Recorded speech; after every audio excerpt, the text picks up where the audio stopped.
నేను రాజశేఖర్. సో ప్రధానంగా తమిళనాడు రాష్ట్ర రాజకీయాలకు సంబంధించి కానీ ఆంధ్రప్రదేశ్ రాష్ట్ర రాజకీయాలకు సంబంధించి కానీ రాజకీయాల్లో సినీ ప్రముఖుల పాత్ర తారల స్థాయికి సంబంధించిన ప్రస్తావన చాలా కీలకంగా మారుతుంది. ప్రధానంగా ఈ మధ్య చేసినటువంటి వ్యాఖ్యలు టీవీకే పార్టీ పెట్టినటువంటి విజయ్కి సంబంధించి కీలకంగా కొన్ని వ్యాఖ్యలు వినిపిస్తున్నాయి. టీవీకే అంటే టీ అంటే అక్కడ ఉన్నటువంటి త్రిషాకి సంబంధించి కానీ, అలాగే వి అంటే విజయ్ అని, అలాగే కే అంటే ప్రధానంగా అంటే చాలా కీలకంగా మారుతున్నటువంటి పరిస్థితి కనిపిస్తూ ఉంది. సో ఎందుకు అసలు హీరోయిన్ పేర్లు ప్రస్తావిస్తున్నారు, దీనికి సంబంధించి కూడా చాలా క్లారిటీ రావాల్సిన అవసరం ఉంది. అలాగే మరొక అంశం అంటే తమిళనాడు రాష్ట్ర రాజకీయాల్లో చూసుకుంటే ముందు నుంచి కూడా సినీ పాత్ర చాలా కీలకం, సినీ గ్లామర్ని అక్కడ ఎక్కువగా ఆదరిస్తూ ఉంటారు.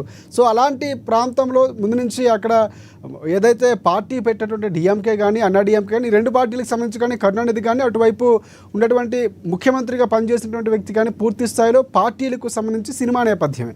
సో ఇక్కడ సినిమా నేపథ్యంలో తార్ల ప్రస్తావన రావటం, తెలంగాణ రాష్ట్ర రాజకీయాల్లో కూడా సినిమా వాళ్ళ పాత్ర ఉన్నటువంటి పరిస్థితి కనిపిస్తుంది. మొన్నటి వరకు మనం చూసాం సినిమాల చుట్టూ రాజకీయాలు వెళ్ళేటువంటి పరిస్థితి కనిపిస్తుంది. ప్రధానంగా ఈ వ్యాఖ్యలకు సంబంధించి టీవీకే అంటే ఇటువైపు త్రిష పేరు, అలాగే కీర్తి సురేష్ పేరు ప్రధానంగా ప్రస్తావించారు. ఇదే అంశంపై ఈరోజు మనం డిబేట్ కొనసాగిద్దాం. అలాగే మరొక అంశం, ఇటువైపు ఈ రాజకీయ కోణంలో చూసుకుంటే మొన్న జరిగిన ఎన్నికలకు సంబంధించి ఆంధ్రప్రదేశ్లో ఇటువైపు రామ్ చరణ్ కానీ అటువైపు బన్నీకి సంబంధించి వార్ నడుస్తుంది, బ్రాండ్ వార్ నడుస్తుంది.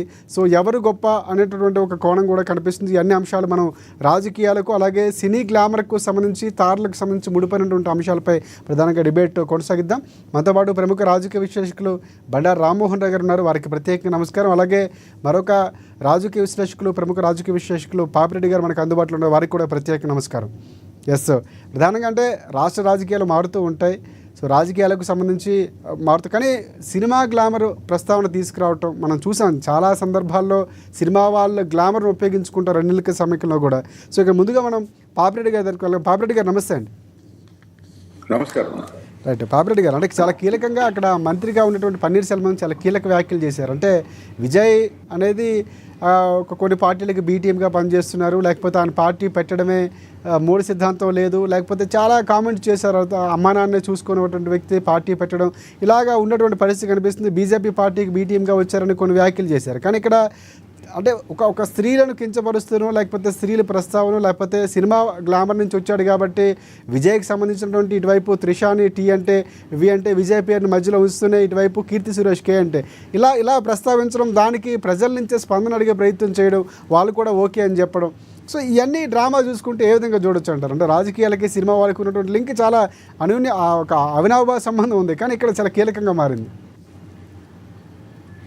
ఇప్పుడు రాజశేఖర్ గారికి, రామ్మోహన్ గారికి కూడా తర్వాత ప్రేక్షకులందరికీ కూడా ధన్యవాదాలు.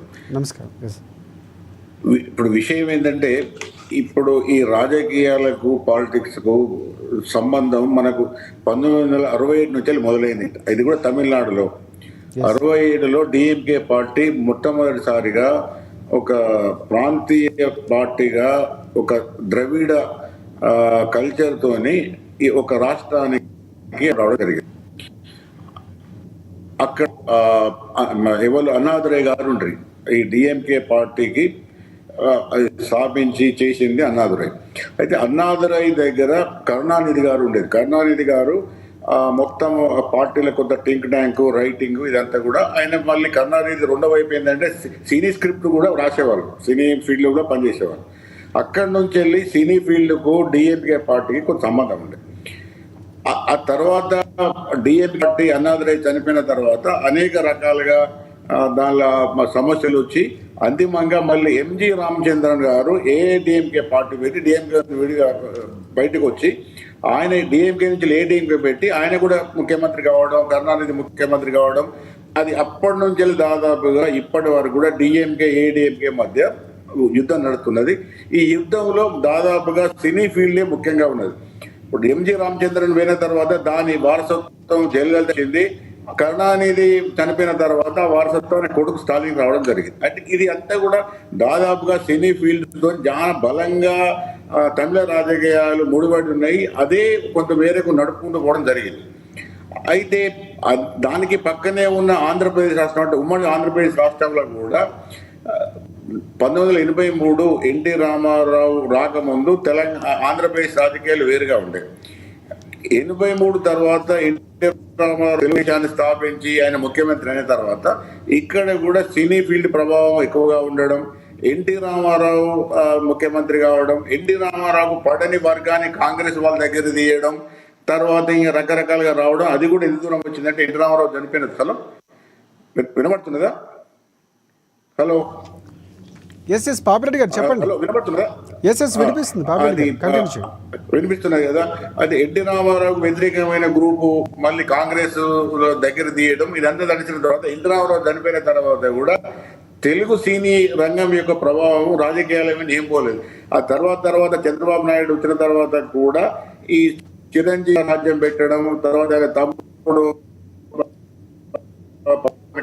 మటుకు తెలుగుదేశం గ్లామర్ ను బాగా వాడుకొని రాజకీయాలలో బాగా చేసుకుని జరిగింది. మురళీ మనోహర్ కానీ, మా మోహన్ బాబు కానీ, లేకపోతే చాలా మంది యాక్టర్స్ తర్వాత ఇప్పుడు అయితే దీనిలో చాలా విషయాలు ఉన్నాయి. ఇది ఒక దిక్కు తెలంగాణ మనకు అక్కడ మనకు తమిళనాడులో తీసుకుంటేనేమో అంత బీసీ రాజకీయాలే, ఒక జయలలిత మాత్రమే బ్రాహ్మణి, మిగతా వాళ్ళంతా కూడా బీసీల చుట్టే రాజకీయం జరిగింది, అక్కడ ఎఫ్సీ లేదు. కానీ ఆంధ్రప్రదేశ్కి వచ్చే వరకు ఏంటంటే అది రాజకీయ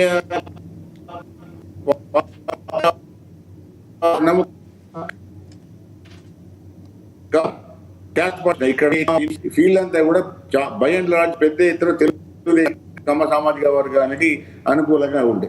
అయితే మళ్ళీ దీని నుంచి వెళ్ళి కొంతకాలం తర్వాత కాపు సామాజిక వర్గం కూడా బాగా డెవలప్ అయ్యి ఈ చిరంజీవి కానీ, పవన్ కళ్యాణ్ కానీ, కొంతమేరకు ముందు ఎవరు దాసరి నారాయణరావు గారు కానీ, ఇవన్నీ ఏం జరుగుతున్నది అంటే ఇది కులము ఒకవైపు, రాజకీయ వర్గాల ఆకాంక్ష ఒకవైపు, సినీ ఫీల్డ్ గ్లామర్ ఒకవైపు, ఇవన్నీ కూడా ఏం చేస్తున్నారంటే సహజంగానే సినిమా హీరోలకు గ్లామర్ ఉంటుంది, ఫాలోయింగ్ ఉంటుంది, ఫ్యాన్స్ ఉంటారు కాబట్టి దాన్ని వాడుకొని రాజకీయంగా అధికారం రావడం అనేది మెల్లగా అన్ని రాష్ట్రాలలో కూడా జరుగుతున్నది.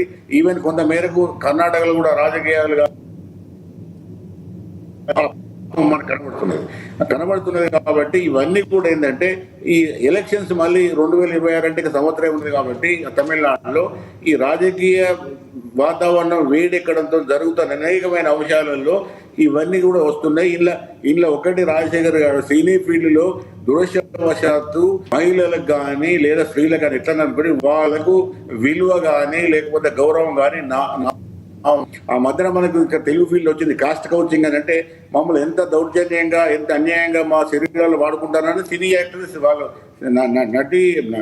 నటిమల్లో చెప్పడం జరిగింది. కాబట్టి ఇవన్నీ కూడా రాజకీయాలకు ముడిపడుతుంది కాబట్టి ఇవి కేవలం అధికారం కోసం రాజకీయాల కోసం జరుగుతున్న డ్రామాగా మనం చూడాలి. రైట్ రామ్మోహన్ రావు గారు నమస్తే అండి.